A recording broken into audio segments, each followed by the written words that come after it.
अस्सलाम वालेकुम फ्रेंड्स। दोस्तों, आज की वीडियो मेरी उन दोस्तों के लिए है जो कमेंट्स में पूछते हैं कि जी भाईजान हमारी गाड़ी का इंजन जो है वो ओवरहाल होने वाला है या हमारी गाड़ी जो है वो इंजन ऑयल कम करती है, तो हमें क्या करना चाहिए, या हमें इंजन ओवरहाल करवाना है तो उसके लिए कितना खर्चा आएगा, या हमें क्या क्या पार्ट्स जो है वो तब्दील करना पड़ेंगे। तो इस वीडियो में मैं मुकम्मल डिटेल के साथ आपको बताऊँगा। ये इंजन आपके सामने पड़े हुए हैं कि इनका मतलब इनको खोलें तो इनमें से क्या कुछ तब्दील करना होता है। तो वीडियो मेरी जो है उन दोस्तों के लिए है, ख़ास तौर पर है जो इतना काम नहीं जानते हैं, गाड़ी को काम करना नहीं जानते हैं, लेकिन उनके पास गाड़ियाँ और वो जानना चाहते हैं कि हमें इंजन का काम करवाना है तो हम क्या क्या उसमें से तब्दील करवाएं और क्या क्या जो है उसका पुराना ही जो पार्ट्स है वो इस्तेमाल हो सकता है। तो दोस्तों, अगर आप मेरे चैनल पर नए हैं या पुराने हैं लेकिन आपने अभी तक चैनल को सब्सक्राइब नहीं किया है तो चैनल को सब्सक्राइब कर लें और बेल आइकॉन को ऑन कर लें ताकि आपको आइंदा नई आने वाली वीडियो का नोटिफिकेशन मिल जाए, क्योंकि मैं इसी तरह की इन्फॉर्मेटिव वीडियो जो है बनाता रहता हूं। तो वीडियो हमारी जी शुरू है। ये हमने टोयोटा RAV4 गाड़ी का इंजन जो है वो खोला हुआ है। 2AR इंजन है, ये 2.5L है, यानी कि 2500 सीसी है ये इंजन। तो दोस्तों, ये टोयोटा RAV4 गाड़ी का इंजन है जो मैंने खोला हुआ है। ये मैं आपको गाड़ी भी दिखा देता हूँ। ये देखें, ये इसका इंजन खोला हुआ है हमने, और ये टोयोटा कैमरी में भी यही इंजन आता है। मजीद मैं अभी आपका इसको नाम भी दिखाता हूँ जो लिखा हुआ है इसकी कि लोकेशन किस जगह पे होती है। और इसके अलावा टोयोटा वेंजा गाड़ी में भी यही इंजन आता है, और उसके अलावा और भी काफ़ी गाड़ियों में ये इंजन आता है। इसका नाम 2AR है, FE 2.5L है। और उसके अलावा टोयोटा कैमरी के जो पुराने मॉडल हैं यानी कि 2004 से बाद उनमें 2AZ इंजन आता है जो कि 2400 सीसी होता है, 2.4L।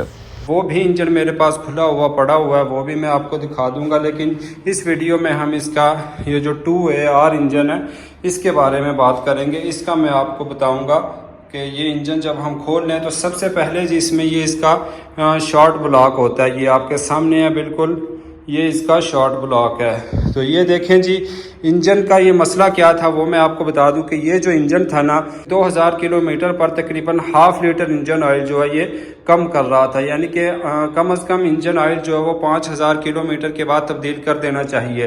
तो ये तकरीबन 5000 किलोमीटर चलने पर 1.5 लीटर या 1.5 लीटर तक जो ऑयल है कम कर देता था। तो इसको हमने खोला है, तो खोलने के बाद हमने इसका देखा है कि इसमें से क्या कुछ ख़राब है। तो वो सब कुछ मैं अभी आपके साथ शेयर करता हूँ और आपको बताता हूँ कि इसमें से अब मैं क्या कुछ तब्दील करूँगा, यानी कि क्या तब्दील करना ज़रूरी है और कौन से पार्ट्स हैं जो ना भी तब्दील करें तो वो पुराने ही चल जाते हैं। और आपको साथ में इसकी इंजन की जो कंडीशन है वो दिखाऊँगा कि हमें क्या कुछ चेक करना होता है कि इस इंजन में क्या मसला है। तो दोस्तों, इंजन को खोलने के बाद सबसे पहले हमने उसका जो शॉर्ट ब्लॉक है उसका एस्टीमेट लगाना होता है या उसका अंदाज़ा लगाना होता है कि उसमें क्या क्या मसला है, उसमें क्या तब्दील होगा। तो शॉर्ट ब्लॉक की इस तरह तो कंडीशन आप देख सकते हैं बिल्कुल साफ़ है, और जहाँ पर इसमें कूलेंट वगैरह जाता है वो वाली जगहें भी बिल्कुल साफ़ हैं। ये इसीलिए कि इसमें जो जेन्युइन या असली जो कूलेंट होता है वो इस्तेमाल हुआ है, और हमेशा वही करना चाहिए। अगर आप सादा पानी जो है वो कूलेंट के तौर पर इस्तेमाल करते हैं तो फिर ये जो पानी वाली जगह होती हैं ये सब ख़राब हो जाती हैं। तो इसलिए हमेशा असली कूलेंट जो होता है वो ही इस्तेमाल करना चाहिए, उससे आपका इंजन जो है हमेशा बिल्कुल सही रहता है। या उसके अलावा ये जो साइडों पे कप लगे हुए होते हैं ये भी ख़राब हो जाते हैं, अंदर से ये भी लीक हो जाते हैं। तो उसके बाद ये इस तरह हालत इसकी बिल्कुल ओके है। अब हम इसके जो बोर हैं उनको देखते हैं। ये देखें, बाकी इस इंजन को खोलने की वीडियो जो है जब हमने इस मुकम्मल इंजन को डिसअसेंबल किया था वो भी चैनल पर पहले से मौजूद है, आप देख सकते हैं उस वीडियो को भी कि एक इंजन को किस तरह खोला जाता है। तो ये देखें जी, सबसे पहले इसके ये बोर हैं। ये बोर आप इस तरह से चेक कर सकते हैं। ये देखें, यहाँ से आप अंदाज़ा लगा सकते हैं इस तरह, और नीचे से ऊपर की तरफ हाथ को लेके जाएं तो बिल्कुल यहाँ पर कोई भी दंदा जो है महसूस नहीं होना चाहिए। अब इसमें यहाँ पर बिल्कुल कोई दंदा नहीं है। एक पिस्टन को नहीं देखना है, चारों को देखना है। या आपकी 6 सिलेंडर गाड़ी हो तो उसको भी देखना है। ये वीडियो जो है या जो अभी मैं एस्टीमेट आपको दूंगा ये टोयोटा की तमाम गाड़ियों के बारे में चल सकता है, ठीक है। ये इस तरह आप चेक करें, बिल्कुल दंदा नहीं होना चाहिए, ना उस साइड पे ना इस साइड पे, किसी साइड पे भी नहीं होना चाहिए। लेकिन ज़्यादातर वो या इनटेक साइड पे होता है या एग्जॉस्ट साइड पे होता है, ज़्यादातर एग्जॉस्ट साइड पे जो है दंदा बनता है। तो ये देखें जी, आप इस तरह इसको चेक करें। हाथ से, तो बिल्कुल इसमें कोई धंधा नहीं है। ये मैं आपको नज़दीक करके भी दिखा दूँ। बाज़ औक़ात इतना कम धंधा होता है कि वो कैमरे से नज़र नहीं आता है, लेकिन इस तरह आप हाथ से उसको चेक करें तो आप अंदाज़ा लगा सकते हैं कि बोर्ड जो है हमारा घिसा हुआ है। तो ये बिल्कुल ओके है, इस तरह घिसा हुआ नहीं है। और उसके अलावा आप इस तरह इसको देखें तो इस तरह देखने से भी इसमें नीचे स्क्रैच होते हैं, उन स्क्रैच से आपको अंदाज़ा हो जाता है कि बोर हमारे ख़राब हैं या सही हैं। तो दोस्तों ये देखें, मैं आपको इस तरफ से भी दिखा दूं, बोर इस गाड़ी के जो है बिल्कुल ठीक है, हमारे बिल्कुल घिसे नहीं हुए हैं और बिल्कुल स्क्रैच नहीं है। तो इस हालत में अब बोर हमारा ये शॉर्ट ब्लॉक जो है बिल्कुल ये पिस्टनों के बगैर है। अगर आप नया ख़रीदे तो इस तरह खाली भी आता है और पिस्टन वगैरह भी लगे हुए आते हैं, तो लेकिन ये इस तरह इसको शॉर्ट ब्लॉक ही बोलते हैं। तो ये जी हमारा बिल्कुल ओके है। इस टाइम इसको हमने खरादिये के पास नहीं लेके जाना है या चेक नहीं कराना है, क्योंकि बिल्कुल ओके है, ये ठीक है। हमारा शॉर्ट ब्लॉक इस तरह बिल्कुल तैयार है। तो उसके बाद मैं आपको इसकी नीचे वाली साइड भी दिखा दूँ जहाँ पर इसमें क्रैंक शाफ्ट लगती है। उससे पहले ये मैं आपको इसका नाम दिखा दूँ। ये देखें, ये लिखा हुआ है इसका इंजन नाम यहाँ पे। तो ये जी इसकी नीचे वाली साइड है दोस्तों। ये देखें, यहाँ पर इसमें क्रैंक शाफ्ट बैरिंग आते हैं ये वाली जगहों पे। तो ये भी हमारी बिल्कुल ओके हैं। क्रैंक शाफ्ट के जो बैरिंग है वो भी मैं आपको दिखा दूँ कि जब हमने ये इंजन खोला था तो वो उस टाइम हमने सब कुछ इसमें स्टैंडर्ड का लगा हुआ है, पहले भी इस इंजन का कोई काम नहीं हुआ है। तो यहाँ पर इसमें इंजन की नोज़लें लगती हैं, वो भी ज़रूरी लगानी चाहिए अगर आप इंजन का काम कर रहे हैं। तो ये देखिए जी, ये इनके बैरिंग पड़े हुए हैं। उसके बाद मैं आपको ये बैरिंग पहले दिखा दूं, बाकी जो है फिर हम देखते हैं। ये देखें जी, ये बिल्कुल स्टैंडर्ड पे हैं पहले, ये देखें। और ये जो होते हैं असली होते हैं, उन पर इस तरह नंबर 2 या नंबर 1 या नंबर 3 लिखा हुआ होता है। ये क्रैंक शाफ्ट का बैरिंग है और ये इसमें ये सब यहाँ पर क्रैंक शाफ्ट के बैरिंग पड़े हुए हैं। ये देखें, नंबर 2 लिखा हुआ है और इस साइड पर जो है इसमें कुछ भी नहीं लिखा हुआ, यानी कि जो 25 पे होते हैं वो या 50 का जो होते हैं बैरिंग वगैरह वो नहीं है, सब स्टैंडर्ड पे हैं ये दोस्तों। तो हाँ, तो जी शॉर्ट ब्लॉक हमारा जो है ये बिल्कुल ओके है इस तरह दोस्तों। उसके बाद इसके जो पिस्टन है वो मैं आपको दिखाता हूँ कि उनमें क्या मसला था, वो हमने इंजन को क्यों खोला था। वो तो मैंने आपको बता दिया कि ऑयल जो है काफ़ी कम करता था, ठीक है। तो ये देखें जी, जब हम इंजन को खोलते हैं और इस तरह से आपको पिस्टनों के ऊपर ये कार्बन बना हुआ नज़र आए, ये देखें इसके ऊपर ये कितना ज़्यादा बना हुआ है। तो ये इसीलिए बनता है कि गाड़ी जो है हमारा इंजन का ऑयल जो है उसको कम कर रही है, उसको जला रही है। इसी वजह से इंजन जो है वो धुआं भी छोड़ता है और इंजन ऑयल जो है कम भी करता है। तो वो इंजन का ऑयल जो होता है वो कुछ तो धुएं की शक्ल में बाहर निकल जाता है, लेकिन ऑयल के अंदर कुछ ऐसे केमिकल्स होते हैं कि कुछ का इस तरह से कार्बन बन जाता है। ये देखें, तो वैसे इस तरह दिखाने में तो ये जो इसके रिंग हैं बिल्कुल वाजिया नहीं है कि मैं आपको दिखाऊं कि ये देखें बहुत ज़्यादा डैमेज हो चुके हैं। तो लेकिन ये ज़ाहिर है इस तरह से ऑयल कम कर रहे थे तो हमें इंजन को खोलना पड़ा। तो ये बिल्कुल ख़राब हैं, यानी कि इनको हम तब्दील करेंगे। अब ये आप साइडों से भी देख सकते हैं, अंदाज़ा लगा सकते हैं कि यहाँ से ये देखें किस तरह घिसा हुआ है और ये जो है ज़्यादा घिसा हुआ है और ये वाला देखें, मतलब चारों एक जैसे नहीं है, डिफरेंट है। और इस तरह कार्बन भी आप देखें तो इसमें ज़्यादा है, इसमें भी ज़्यादा है, वो तो तकरीबन ऊपर की तरफ चारों में ही ज़्यादा बनी हुई है।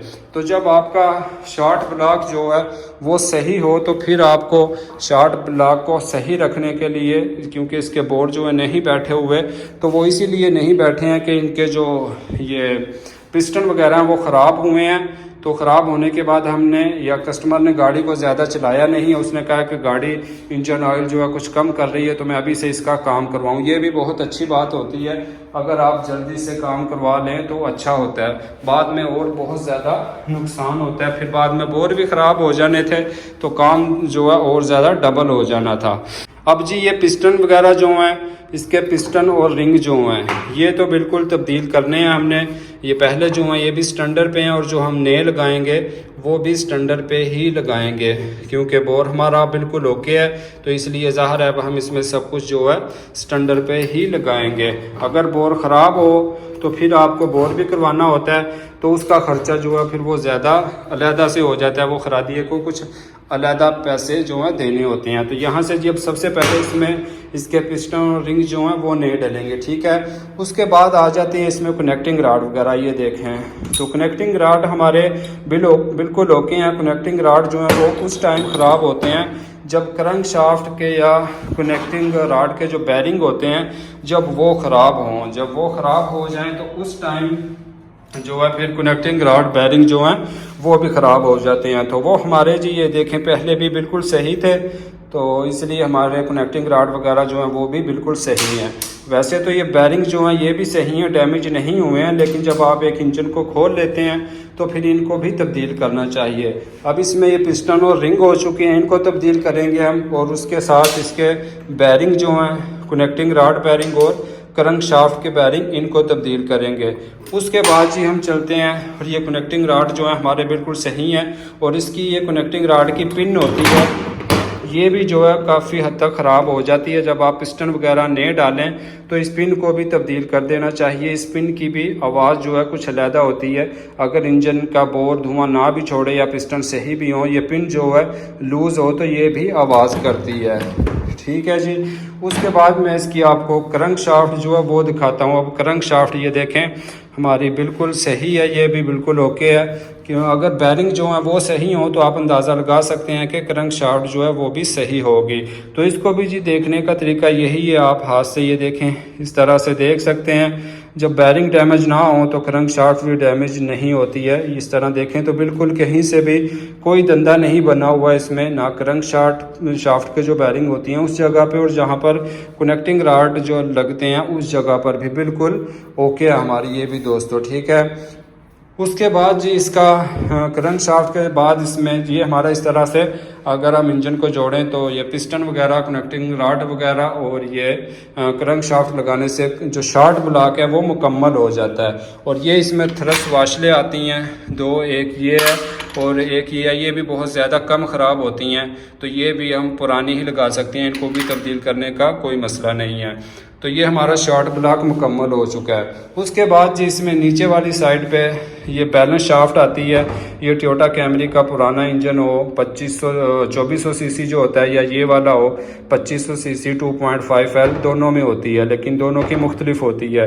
तो ये भी जी हमारी बिल्कुल सही है, कोई मसला नहीं है इंजन की क्योंकि हालत सही थी।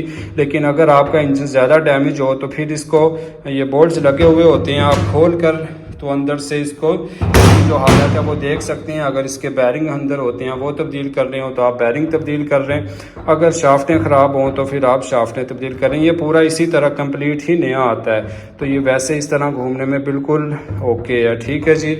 उसके बाद जी हम इसका हेड देखते हैं अब, क्योंकि ये इसका नीचे से बैलेंस शाफ्ट लगाने के बाद ऊपर इसमें सिलेंडर हेड फिर इंस्टॉल करना होता है। तो सिलेंडर हेड भी ये देखें जी हमारा बिल्कुल ओके है। ये वाल्व की जो सीटें होती हैं यहाँ पर ये बिल्कुल सही होनी चाहिए, तो ये हमारी बिल्कुल ओके हैं। और वही बात कि कूलेंट वगैरह अगर असली इस्तेमाल करें तो इंजन जो है बिल्कुल साफ़ रहता है अंदर से।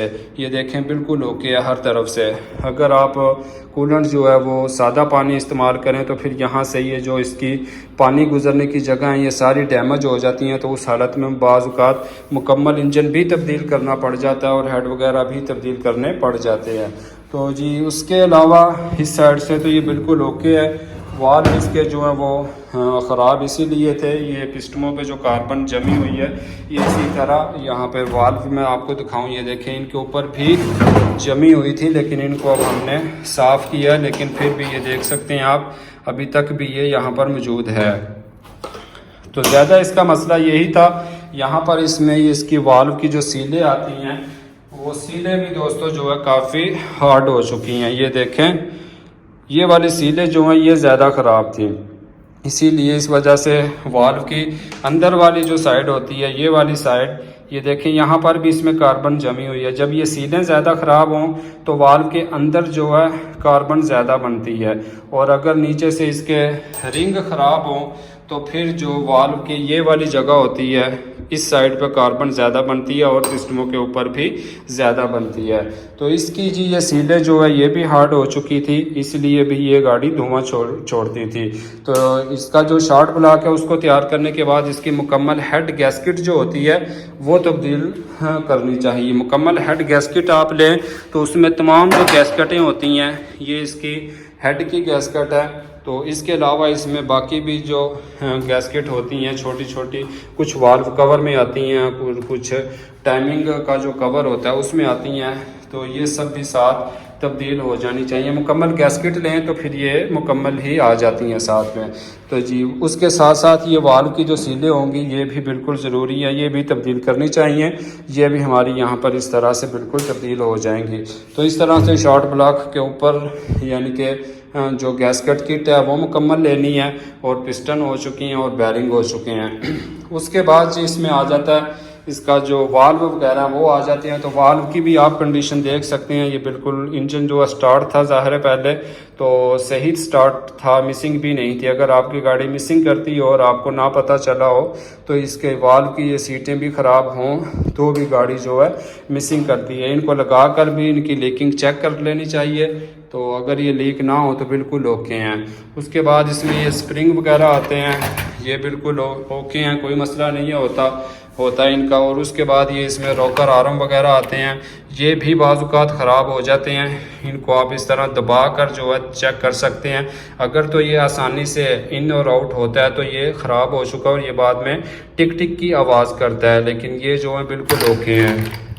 अगर आपकी गाड़ी है जिसके अंदर वो पुराने वाले कप नहीं है, टैपर्ड कप जो होते थे इस तरह के हैं, तो इसमें भी इसी तरह की आवाज़ आती है। अगर ये इस तरह इन आउट आसानी से हों, ये बिल्कुल नहीं हो रहे हैं, ये सब बिल्कुल ओके हैं। इंजन की आवाज़ हमारे की बिल्कुल सही थी।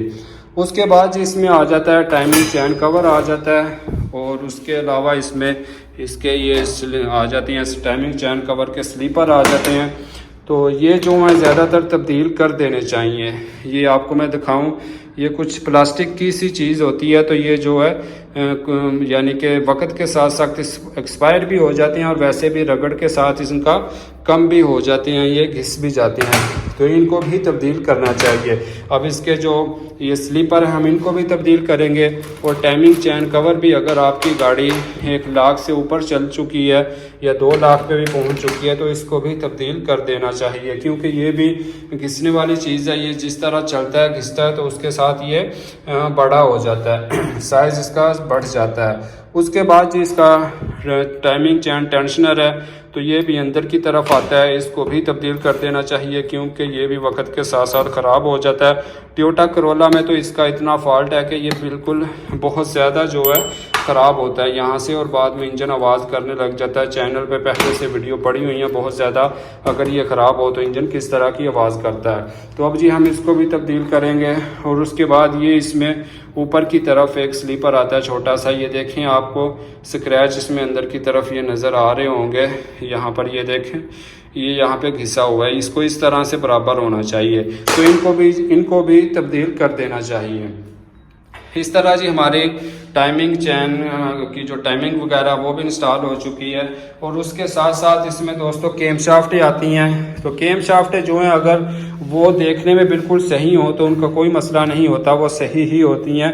उनको आप उसी वक्त तब्दील करें जब आप उनको देखें कि वो कहीं से डैमेज हुई हो यहाँ पर, तो ये जो है बिल्कुल ओके है, कहीं से कुछ भी डैमेज नहीं है इसमें, ठीक है। तो ये इसमें जी VVTi होते हैं, VVTi भी तब्दील करने चाहिए इंजन ओवरहाल के वक्त, लेकिन इनको तब्दील करना बिल्कुल ज़रूरी नहीं है। अगर आपके VVTi सही हों पुराने गाड़ी आपकी बहुत ज़्यादा नहीं चली हो, इंजन इस तरह का साफ़ हो, तो फिर इनको तब्दील ना भी करें तो कोई मसला नहीं है। लेकिन अगर ये ख़राब हो तो गाड़ी जो है जब ठंडी होती है कूल स्टार्टिंग पे वो आवाज़ करती है, बस 1 या 2 सेकंड के लिए आवाज़ करती है, उसके बाद बिल्कुल सही हो जाती है। तो वो आप अंदाज़ा लगा सकते हैं कि आपकी गाड़ी जो है आवाज़ कर रही है या नहीं। तो ये 2 आती हैं, एक इनटेक साइड का होता है और दूसरा एग्जॉस्ट साइड का होता है। पुराने इंजन में 2AZ में एक आता है इनटेक साइड पे बस, और इसमें दोनों साइडों पे आते हैं। तो ये भी आप इसकी कंडीशन के हिसाब से तब्दील कर सकते हैं।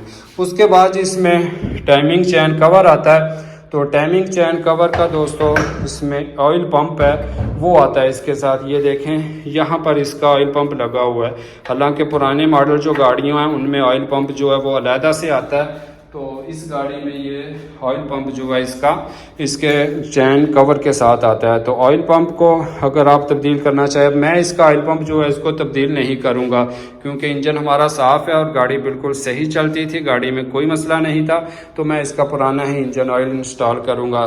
तो अगर इसका आप ऑयल पंप जो है वो इसको तब्दील करना चाहते हैं तो इसका ऑयल पंप लेने के से बेहतर है इसका फिर आपको कंप्लीट वाल्व कवर ही लेना पड़ेगा, क्योंकि इसका ऑयल पंप जो है वो इसकी जो हालत है इस तरह से है, इसका जो नक्शा है यानी कि डिज़ाइन इस तरह हुआ है कि ये कवर के साथ भी ऊपर चलता है, ये घिसता है, और उसके अलावा इसका नीचे वाली साइड पे जो टाइमिंग चैन कवर है बिल्कुल उसके साथ ही चलता है। ये उसके ऊपर भी स्क्रैच आते हैं या वो भी डैमेज होता है। तो इसलिए अगर आप इसकी ये जो गरारी है बस इसको ही तब्दील कर दें तो उसको तब्दील करने का फ़ायदा नहीं है अगर आप इसको अंदर से चेक ना करें और अंदर से टाइमिंग का कवर जो है वो भी डैमेज हो। ये आप इसको बोल्ट्स लगे हुए हैं देख के भी अंदर से अंदाज़ा लगा सकते हैं। अगर अंदर काफ़ी स्क्रैच बने हों तो फिर आप इसको तब्दील करें तो इसको मुकम्मल को ही तब्दील करें।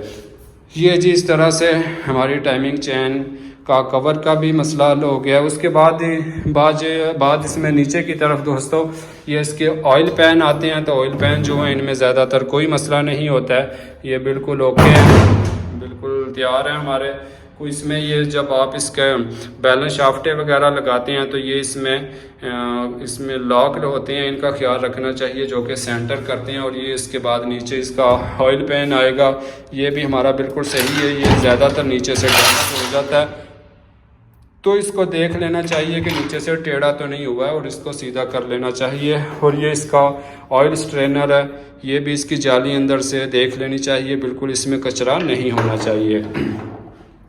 उसके बाद दोस्तों इसका वाल्व कवर आता है। तो वाल्व कवर में भी यहाँ पर ये सीलें आती हैं। जब ज़ाहिर है आप इसकी मुकम्मल गैस्केट किट लेंगे तो ये सीलें बिल्कुल साथ ही आ जाएंगी। ये 3 आती हैं, एक यहाँ पे और एक इस जगह पे। और ये इसकी जो इग्निशन कॉइलें हैं उनकी सीलें होती हैं, ये भी इसकी गैस्केट किट के साथ ही आती हैं और ये ऊपर की तरफ से तब्दील होती हैं। तो बिल्कुल इनको भी तब्दील कर देना चाहिए। और ये जो इसका ऑयल कप होता है इसकी सील आती है, इसको भी तब्दील कर देना चाहिए। तो ये जो इस तरह से हमारा इसका वाल्व कवर जो है वो भी हो गया साथ में। और ये जी दोस्तों इसका PCV वाल्व है, ये देखें ये वाला, तो इसको भी जी तब्दील कर देना चाहिए। इस मॉडल में जो है इसका काफ़ी मसला है, अगर ये भी बिल्कुल ख़राब हो जाए, ये इस तरह से इंस्टॉल होता है तो ये भी जो है फिर भी गाड़ी धुआं छोड़ती है। और ये यहाँ पर लगता है, पुराने मॉडलों में जो है ये इसके वाल्व कवर के ऊपर लगता था, लेकिन जो नए मॉडल गाड़ियाँ हैं टोयोटा करोला का इंजन हो या टोयोटा कैमरी का, ये यहाँ पर आता है इस तरह से। ये देखिए यहाँ पर फिर बाद में वाल्व लगेगा, इनटेक के नीचे आता है ये। तो बाद में इसको तब्दील करना भी मुश्किल है, इसीलिए आप इसको पहले से ही तब्दील कर लें तो बेहतर है। तो उसके बाद जी ये इसका मैनीफोल्ड है इनटेक का, ये बिल्कुल ओके है। इसकी गैस्केट आती है एक यहाँ पर थ्रॉटल बॉडी के नीचे आती है और उसके अलावा यहाँ पर इसमें गैस्केट आती है। ये बिल्कुल सारी आपको गैस्केट किट के साथ ही मिलती हैं, तो इन सब को तब्दील करेंगे। तो ये मैं उम्मीद करता हूँ दोस्तों इस तरह आपको अंदाज़ा हो गया होगा कि एक इंजन में क्या कुछ ख़राब होता है और क्या कुछ तब्दील करना होता है। उसके बाद इसके ये बाहर वाले पार्ट्स होते हैं, ये इसमें वाटर पंप होता है, ये अगर आपका ख़राब है, लीक है या ये आवाज़ कर रहा है तो आप उसको तब्दील कर लें, आपकी मर्ज़ी है। और ये इसका ड्राइव बेल्ट का टेंशनर होता है, ये भी आवाज़ करता हो तो आप इसको तब्दील कर लें, आपकी मर्ज़ी है। अगर आप ना भी करें तो ये चीज़ें जो हैं बाद में भी तब्दील हो जाती हैं, इनका कोई मसला नहीं होता है। उसके अलावा दोस्तों इसके फ्यूल के इंजेक्टर होते हैं, उनकी आपकी मर्ज़ी है। अगर आप इंजन का ओवरहाल करते हैं तो उनको या तो अच्छी तरह से आप क्लीन करवाएं तो या उनको भी नया लगवाएं तो ही बेहतर होता है, इंजन आपको अच्छी प्रोग्रेस देगा। और इसके जो वो होते हैं प्लग होते हैं, स्पार्क प्लग, उनको भी तब्दील कर देना चाहिए। और इग्निशन कॉइलें वगैरह तो सही ही होती हैं, वो ज़्यादातर ख़राब नहीं होती हैं। तो उम्मीद करता हूं दोस्तों इस तरह आपको समझ आ चुकी होगी कि एक इंजन में से आपको कौन कौन से पार्ट्स जो हैं वो तब्दील करते हैं। और आप इनके रेट्स जो है वो नेट पर या किसी भी शॉप से अंदाज़ा लगा सकते हैं कि ये पार्ट्स कितने कितने के हैं, तो आप खुद ही अंदाज़ा लगा सकते हैं कि आपकी गाड़ी पर कितना खर्चा आएगा। तो उम्मीद करता हूं कि आपको समझ आ चुकी होगी दोस्तों। वीडियो को लाइक करना ना भूलें और कमेंट्स में अपनी राय का इज़हार ज़रूर करें। अगर आपको किसी बात की समझ नहीं आई है तो आप कमेंट्स में पूछ सकते हैं, आपको फौरी रिप्लाई किया जाएगा। मज़ीद मैं आपको दोबारा से जल्दी से बता देता हूं कि अब हमने इस इंजन में क्या कुछ तब्दील करना है। तो दोस्तों सबसे पहले हमने इसके रिंग पिस्टन जो हैं ये तब्दील करने हैं, और उसके बाद इसके कनेक्टिंग रॉड के बैरिंग और क्रैंक शाफ्ट के बैरिंग जो हैं वो तब्दील करने हैं। उनके बाद इसकी टाइमिंग चैन तब्दील करनी है, और इसके टाइमिंग चैन के स्लीपर जो होते हैं 3, 2 बड़े वाले हैं और एक छोटे वाला है, ये तब्दील करना है। और इसका टाइमिंग चैन का टेंशनर जो है वो तब्दील करना है। और उसके बाद इसकी बैलेंस शाफ्टें तो सही हैं, क्रैंक शाफ्ट की शाफ्टें भी सही हैं, हमारी क्रैंक शाफ्ट भी सही है, केम शाफ्टों की शाफ्टें भी सही हैं। और इसकी गैसकट की जो किट होती है मुकम्मल वो तब्दील करनी है। तो इस तरह से हमारी जो ये इंजन है हमारा बिल्कुल तैयार हो जाएगा, और इसमें से हमें कोई भी पार्ट्स जो है वो तब्दील नहीं करने पड़ेंगे। वाल्व की जो सीलें होती हैं वो भी हेड गैसकिट के साथ ही आ जाएंगी, गैसकिट किट के साथ, तो वो भी तब्दील हो जाएंगी। तो दोस्तों वीडियो को लाइक करें और अपने दोस्तों के साथ शेयर करना ना भूलें, ताकि जिस तरह मैं आपके साथ अपना जो एक्सपीरियंस है आपके साथ शेयर कर रहा हूँ, आपको बताना चाह रहा हूँ कि आपको पता चल जाए कि आप अपनी गाड़ी में से उसका काम करवाना चाहते हैं तो आपको क्या कुछ तब्दील करना चाहिए, किस तरह आप आसानी से और सस्ता काम करवा सकते हैं। इस तरह आप दूसरों के साथ भी शेयर करें ताकि कोई और भी देखे और सबको पता चल सके। तो उसके अलावा दोस्तों ये हमने इसके जो वाल्व होते हैं उनको रिमूव किया, तो इनको चेक करें। जो एग्जॉस्ट साइड वाले हैं वो बिल्कुल ख़राब है अंदर से, इनको हमने ग्राइंड भी किया, ग्राइंड करने के बाद भी अंदर से जो सीटें हैं वो सही साफ़ नहीं हुई हैं, तो इसके वाल्व जो है एग्जॉस्ट साइड वाले वो भी तब्दील करेंगे। उसके अलावा ये भी जी बाकी तमाम पार्ट्स भी मैं आपको दिखा दूँ, इनके नंबर दिखा दूं। ये इसकी गैसकट किट का नंबर था, और ये इसके पिस्टन के जो रिंग होते हैं उनके नंबर हैं। बिल्कुल सब ये जो जेन्युइन और असली पार्ट्स हैं वो हैं, और इसी तरह के पार्ट्स हमेशा यूज़ करने चाहिए। ये जी इसके पिस्टन है जो कि स्टैंडर्ड पे हैं, और नंबर भी आप इनका देख सकते हैं, क्वालिटी आप देख सकते हैं कि किस तरह के ये होते हैं। और ये इसकी कनेक्टिंग रॉड की पिनें हैं, ये भी जो है रिप्लेस करनी चाहिए। ये जिसके क्रैंक शाफ्ट के बैरिंग है, और उसके बाद जी ये इसमें इसका जो ऊपर वाला स्लीपर होता है ये वो है जो छोटा होता है, और उसका नंबर, और ये इसकी टाइमिंग चैन है और इसका नंबर आप देख लें। और उसके बाद जी ये इसके दूसरे चैन के स्लीपर हैं जो कि राइट लेफ़्ट होते हैं, जो एक फिक्स होता है और एक जो है वो हरकत करता है इसके टेंशनर के साथ। तो दोस्तों आज की वीडियो में इन्फॉर्मेशन यही थी। उम्मीद करता हूँ आपको अच्छी तरह से समझ आ चुकी होगी। वीडियो काफ़ी लंबी हो चुकी है, मुझे नहीं पता था कि वीडियो इतनी लंबी हो सकती है, बस मैंने आपको ये बताना चाहा और तकरीबन अपनी तरफ से मैंने आपको मुकम्मल इन्फॉर्मेशन दी है। मज़ीद अगर आप कुछ पूछना चाहते हैं तो आप पूछ लें। आज की वीडियो में यही इन्फॉर्मेशन थी। मिलते हैं अगली वीडियो में, तब तक के लिए अल्लाह हाफिज़।